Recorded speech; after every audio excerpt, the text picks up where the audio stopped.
வணக்கம் நண்பர்களே. நம்ம டாகி விளாக்ஸ்ல இன்னைக்கு நாய்களுக்கு ஒரு லூஸ் மோஷன் பற்றியும் அதுக்கான மருந்துகளை பற்றியும் பார்க்கலாம். வீட்டிலேயே நம்ம சிம்பிளா ஃபாலோ பண்ணக்கூடிய சில நல்ல மருந்துகள் இருக்கு. அதை பற்றி நான் இப்போ சொல்றேன். கண்டிப்பா இந்த வீடியோ உங்களுக்கு பயனுள்ளதா இருக்கும். ஃபர்ஸ்ட் ஏன் நாய்களுக்கு லூஸ் மோஷன் ஆகுது அப்படின்னு பார்க்கலாம். ஃபர்ஸ்ட் தூய்மை இல்லாத தண்ணி வைக்கிறதுனாலையும் அவங்களுக்கு லூஸ் மோஷன் ஆகலாம். அப்புறம் கெட்டுப்போன உணவுகளை சாப்பிட்றதுனாலையும் அவங்களுக்கு லூஸ் மோஷன் ஆகலாம். நீங்க சரியா குடற்புழு நீக்கம் பண்ணாம இருந்தீங்க அப்படின்னாலும் நாய்களுக்கு லூஸ் மோஷன் ஆகிறதுக்கு வாய்ப்பு இருக்கு. இதுக்காக மருந்துகள் என்னென்ன அப்படின்னா, ஃபர்ஸ்ட் வெட்டினரி மெடிசின் என்னது அப்படின்னா கிரிப்டால் என் சிரப் அப்படின்னு ஒரு மெடிசின் இருக்கு. இது ஒரு சிரப்பு. இது நீங்க பப்பீஸுக்கும் கொடுக்கலாம், பெரிய அடல்ட் டாக்ஸுக்கும் கொடுக்கலாம். இது வெட்டினரி மெடிசின். இது வெட்டினரி ஃபார்மசில மட்டும்தான் கிடைக்கும். அதுக்கப்புறமா இந்த வெட்டினரி மெடிசின் வாங்குறதுக்கு உங்களுக்கு வாய்ப்பு இல்லை அப்படிங்கிற பட்சத்துல OFM அப்படின்னு ஒரு சிரப் கிடைக்குது. இது ஒரு ஆன்டிபயோட்டிக்.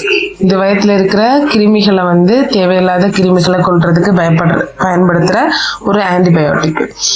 ORS அப்படின்னு ஒரு பவுடர், நம்ம மனுஷங்களுக்கு லூஸ் மோஷன் ஏதாச்சும் வரும்போது நாம யூஸ் பண்ற பவுடர் ஒன்று இருக்கு. அதுவும் டாக்ஸுக்கு தண்ணியில மிக்ஸ் பண்ணி வச்சு கொடுக்கணும் அவங்களுக்கு குடிக்கிறதுக்கு. அப்புறமா அவங்களுக்கு ரொம்ப மைல்டான சாப்பாடு கொடுத்தா போதும். ரொம்ப கஷ்டப்படுத்தி ஃபோர்ஸ் பண்ணி அவங்களுக்கு சாப்பிட கொடுக்க கூடாது.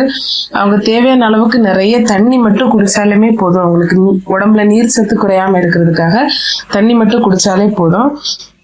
அது கூடவே இந்த மெடிசனும் சப்போர்ட் பண்ணும். அப்புறமா எப்போ நீங்க வெட்டரி டாக்டரை கண்டிப்பா பார்க்கணும் அப்படிங்கிறது என்னன்னா, அவங்க லூஸ் மோஷனோட சேர்ந்து ரொம்ப மூச்சு திணறல் இருக்கு, கை வச்சு பார்க்கும்போது ரொம்ப சூடா காய்ச்சல் மாதிரி இருக்கு அப்படின்னா நீங்க கண்டிப்பா டாக்டரை பார்க்கணும். அது மட்டும் இல்லாம லூஸ் மோஷன் மெடிசின் கொடுத்து 3 நாள் வரைக்கும் அந்த லூஸ் மோஷன் சரியாகலை அப்படிங்கிற பட்சத்துல கண்டிப்பா நீங்க வெட்டினரி டாக்டரை பார்க்கணும். அதுக்கான சரியான ட்ரீட்மெண்ட் கொடுத்தா மட்டும்தான் அவங்கள காப்பாற்ற முடியும். இந்த வீடியோ உங்களுக்கு பயனுள்ளதா இருந்தா லைக் பண்ணுங்க, ஷேர் பண்ணுங்க, அப்புறம் சப்ஸ்கிரைப் பண்ணுங்க. மறக்காம உங்க டாகுக்கு எப்போ இந்த மாதிரி லூஸ் மோஷன் அதுக்கு என்ன மெடிசின் கொடுத்தீங்க அப்படின்னு மறக்காம கமெண்ட் பண்ணுங்க. நன்றி.